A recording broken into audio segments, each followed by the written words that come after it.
You don't notice the first signs. At first, it's just a quiet discomfort when the cashier tells you the total. You stare at the receipt for a second, longer than usual. Something doesn't add up, but you can't tell what. The milk was more expensive. Or maybe the bread. Maybe everything. You leave the store a little lighter, not just in your wallet, but in your chest. There's a tiny sting of helplessness, but you shake it off. The world changes in increments, and so does your mind. Inflation doesn't scream. It whispers. It rearranges the numbers just enough to stay invisible while you try to live a normal life. But your brain knows. Even if you pretend you're fine, even if you laugh it off, your nervous system keeps the score. And it's adding up. Rent takes more, food takes more, the future feels smaller. You start to cut corners, but the corners cut back. You buy cheaper, but it breaks faster. You eat less, but feel hungrier. You work more, but get less. Somewhere deep inside, your brain starts to process this not as a budgeting issue, but as a threat, a chronic one, a predator you can't see, but that's always close. And then it changes you. You become jumpier, more irritable, less patient, but it's not random. It's your survival system reacting to a world that now feels unsafe even in the supermarket, even at home. Your mind doesn't know how to make sense of rising prices, but your instincts interpret them as scarcity, as danger, as something is wrong with the world and nobody's fixing it. So the tension builds. Silently, you check prices online before buying anything. You feel guilt when you open a delivery app. You sigh when you open the fridge. Every decision feels heavy because everything is now a calculation. And your mind starts losing something very important: freedom. The psychological cost of inflation is never printed on the receipt, but you pay it every single day. You're not just buying less. You're becoming less. Because it's hard to be kind, to dream, to breathe when your brain is stuck in survival mode. And survival mode doesn't care about joy. It only cares about getting through the next week. You wake up tired, but it's not from lack of sleep. It's from the weight of knowing that just staying alive is expensive. Every morning, before you even open your eyes fully, your brain starts calculating. How much is left in the account? How many days until rent is due? Can you stretch this week's groceries? Is the car making a weird noise again? The thoughts spiral before your feet touch the floor. And you haven't even had coffee yet, because even that feels like a luxury now. You didn't grow up rich, but you didn't grow up like this either. You remember a time when life wasn't about math, when you could go out with friends and not double check your balance, when you didn't feel guilty for buying fruit that wasn't on sale, when meals were just meals not carefully measured compromises between nutrition and cost. Now, you calculate before every decision, how much joy can I afford today? You tell yourself you're lucky. Some people have it worse. Some don't have homes. Some don't have jobs.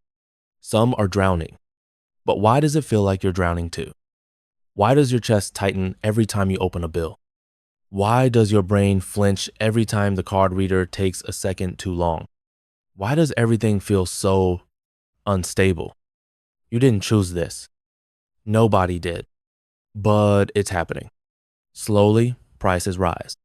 Quietly, options shrink. Steadily, your sense of safety dissolves. The world is still spinning, yes, but you no longer feel like you're standing on solid ground. Every plan is fragile. Every hope is conditional. Every dream is postponed. And the most terrifying part? No one talks about it. Not really. The news shows numbers, charts, indexes, but they don't show you standing in front of a shelf, debating whether you can afford eggs. They don't show the anxiety in your eyes when the cashier announces the total. They don't show the slow erosion of your mental health, your sense of dignity, your confidence. You're not just broke. You're exhausted. And that exhaustion isn't just physical. It's existential. Because when survival becomes a full-time job, there's no room left for meaning. You used to have plans. Not big ones. Not impossible ones. Just something.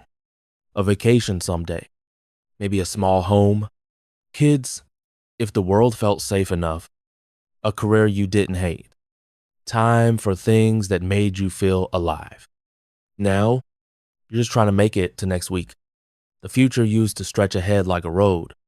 Now it's a wall right in front of your face, thick, cold, unmovable, and behind you, debt, stress, missed chances, and a version of yourself that still believes things will work out.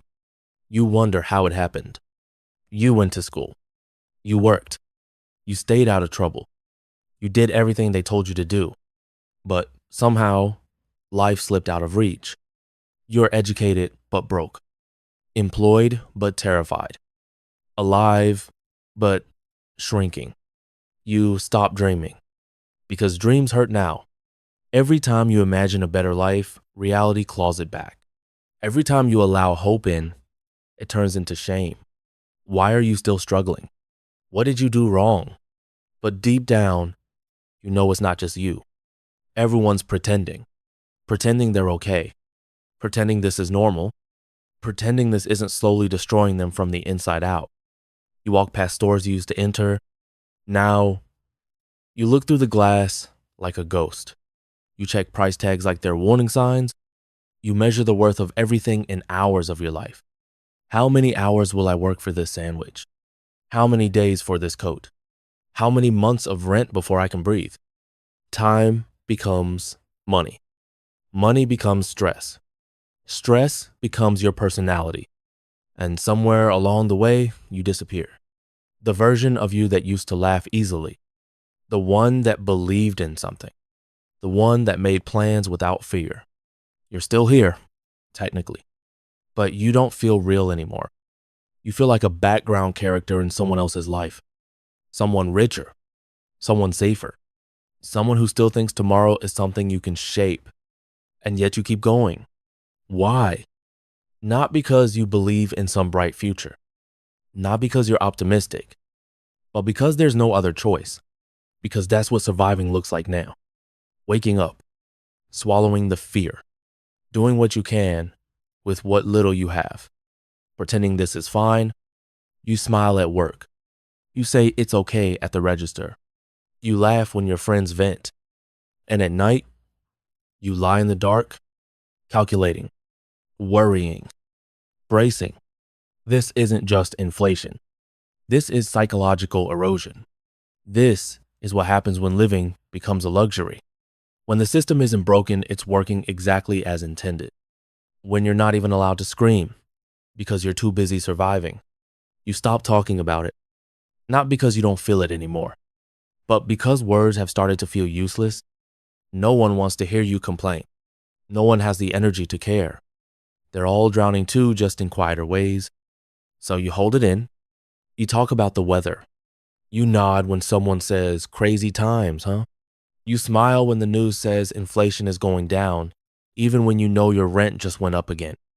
It becomes easier to play the part, to laugh when you're supposed to joke about being broke, to pretend this version of life is just temporary, like a phase you'll outgrow, like maybe next year, things will magically fix themselves. But you don't believe that anymore. You don't believe in much. You used to believe in fairness, in effort, in progress. Now you believe in cycles. You believe the system eats people like you, then blames them for being consumed, then replaces them with fresh hope, ready to be chewed up next. You see it happening all around you. Young people taking on debt just to survive. Middle-aged people quietly cracking under the weight. Elderly people choosing between heat and food. And through it all, the message never changes. If you're suffering, it's your fault. But what if it isn't? What if the problem isn't you, but the fact that you were never supposed to make it? What if the whole structure was built to extract, not support? What if your exhaustion isn't weakness, but proof that you're still resisting? You notice something strange. The people who are suffering the most are the ones who still show up, still care, still give, still try. And the people who seem unaffected, They've insulated themselves with wealth, but also with apathy. They can't feel the cracks beneath their feet because they've forgotten what the ground even feels like. You walk through your city and everything feels fake. Billboards selling joy, ads promising happiness, bright lights over empty shelves, luxury stores guarded like fortresses. It's all noise. Behind every bright display is a price you can't pay. Behind every smiling model is a lie you've already swallowed too many times. But something in you sharpens. You're tired, but not numb. You still see. You still feel, and that means they haven't won. Not yet.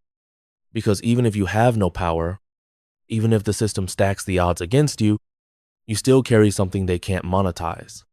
Awareness. You see the cracks. You know the truth. And that knowledge is dangerous. Because from awareness comes resistance. From resistance comes solidarity. And from solidarity comes change. So you don't scream. You wait. You watch. You survive. And one day, when enough voices whisper the same quiet truth, that this is not normal, not acceptable, not inevitable, the silence will break. And when it does, they will hear you. Every single one of them